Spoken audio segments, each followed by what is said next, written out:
Today's show is brought to you by Audible, and right now you can get a free audiobook download and 30-day free trial at audibletrial.com/joined-up. There's over 180,000 titles to choose from for your iPhone, Android, Kindle or MP3 player. Thanks for tuning in to the Joined Up Writing Podcast, a weekly show featuring interviews with fantastic authors sharing their personal stories on how and why they write. There's hints and tips for aspiring writers and great book reviews from top bloggers. Follow us on Twitter at JU Podcast. Right, cue the cheesy theme tune. Put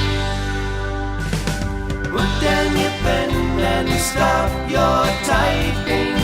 Grab yourself a drink, cause it's Joined Up Writing. The Epilogue. Yes, it's the Epilogue, a quick listen in between episode with an extra bonus question or topic not covered in the original interview.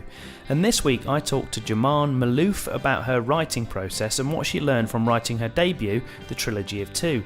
If you missed it, you can find Juman's full interview from last week over at joinedupwriting.co.uk, or even better, subscribe on Apple Podcasts, Stitcher, Overcast or wherever else you get your podcasts to get a new episode downloaded automatically every week. We've got a huge archive of interviews, 2-minute tips, epilogues and writing chats for you to enjoy, and it's all completely free.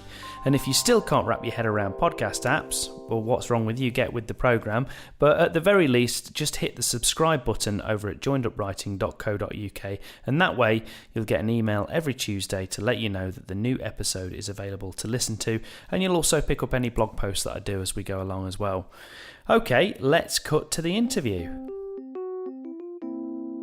So, thanks, Juman, for hanging around for the epilogue, a little bonus question. So, for this, we touched on it a little bit in the interview, a little bit about your process. But so, I just thought, if you were sitting down to write a completely new book tomorrow, how would you go about it? Have you kind of changed your process having written the first book? You mentioned you don't want this next book to take 10 years. So, have you kind of are you going to have a different approach? What did you learn from the writing in that first book?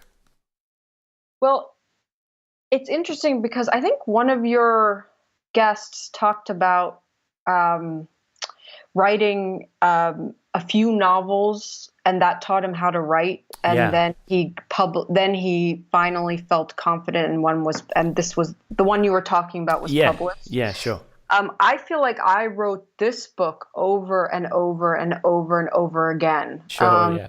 And so I feel like what I am doing with this new book is I'm not sort of writing a book and then editing it and then turning it in. I'm sort of being more careful. So I'm really writing it and thinking it through and then showing it to people and then getting opinions and then sort of. So I'm not trying to perfect it. What I don't want to do is write it and then edit it without anybody seeing it. Mm-hmm. I think now I'd like to get to the end as sort of in a rough state, and then have somebody read it that I trust, and then work on it in a rough state and then edit it at the end.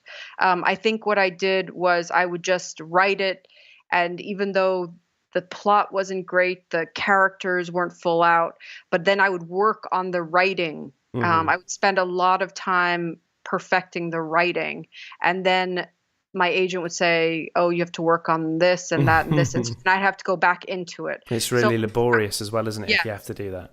So with this, well, I must sound like such an amateur because all the people listening to this are probably thinking, yes, of course. No, because joking aside, I mean, you mentioned, one of previous guests that's kind of said about learning to write through learning from writing lots of books, and that's really, really common. Like lots and lots and lots of people saying that. But I would say equally, the other side of it is that somebody took a long time to write the first book, Right. and in doing so learn how to write, or at least learn a better way for them to do it. But I mean, the thing with it is that there aren't really any rules. It's like what works best for you Exactly. when you sit down to do it. But no, I completely agree. And I mean, Paul Howard, who I spoke to recently with his book, I mean, he's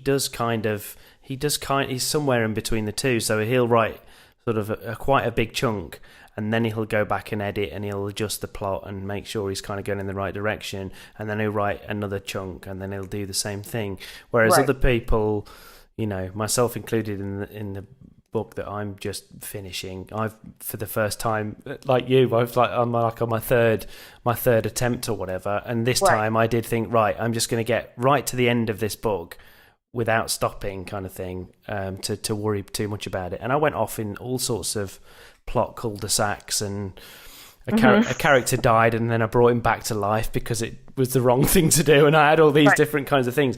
But in doing that, you know, I called it my zero draft. So I sort of had a zero draft that I could then work out, okay, now I can take this out. This character needs to live, and this needs to go in this direction. Now I've got my first draft, and now I can edit that. So that kind of worked for me. Yeah, so that's what I'm doing now. I think that is working for me. I feel like I just want to get to the end of it, and then I will go back in and edit it. But also, I love hearing what other writers do. It's very fascinating to me. I love to know all the ins and outs. Like, what do they eat? Do they only write in the morning?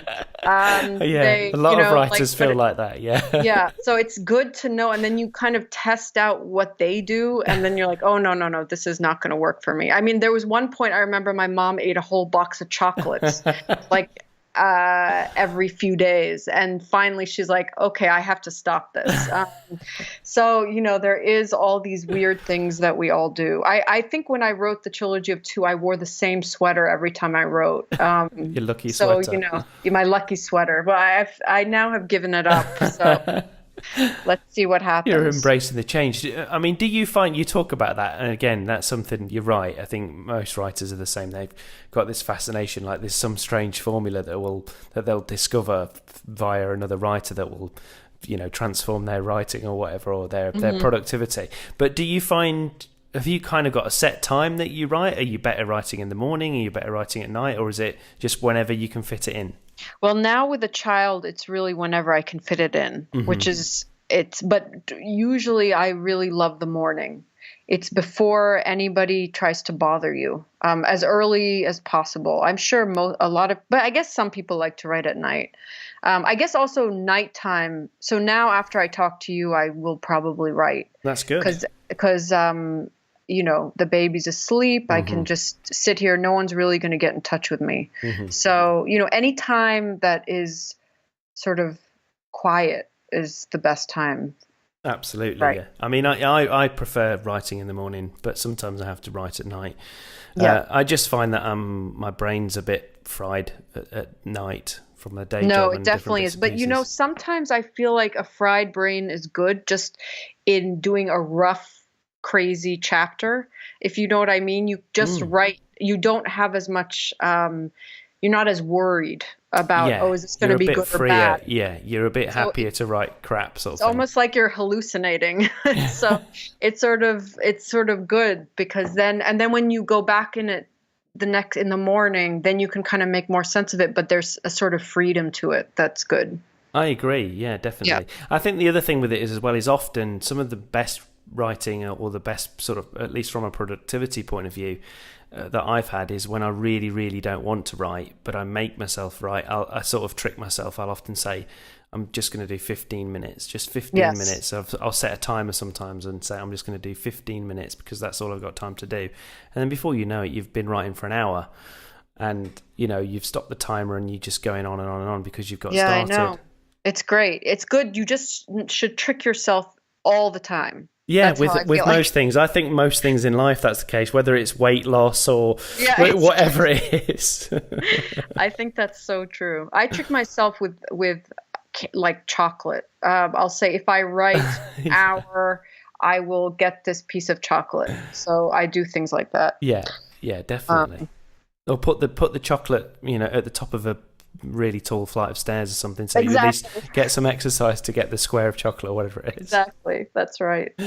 Yeah, brilliant. Okay, well, that's really interesting. It's great. Obviously, I know you as you say, you took a while to write the first novel, but you can sort of tell from looking and reading the book, because it's it's really well crafted and everything, and it's great that you're excited about this kind of new chapter of your creative career, really. Yes, I hope the next time I talk to you, I'm not, in my 50s.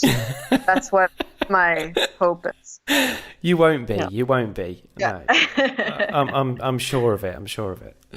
It'll be great. Well, it's been great to talk to you. Really appreciate it. And good luck with everything. Thank you so much. Thank you so much, Wayne. There you go, that was Juman Malouf, and you should definitely check out the Trilogy of Two out now, and make sure you explore Juman's website at jumanmalouf.com, and I'll put that in the show notes. Don't forget, I always love to hear from listeners, so tell me what you're working on and what you find helpful about the show, or maybe you've got a question you want to ask. Well, you can let me know on Twitter at JUPodcast, and also don't forget to leave a review on Apple Podcasts. It takes seconds and it helps others to find the show. But for this week, that's about it. So thanks for listening. I'm Wayne Kelly. Happy reading and writing, and I'll see you next time.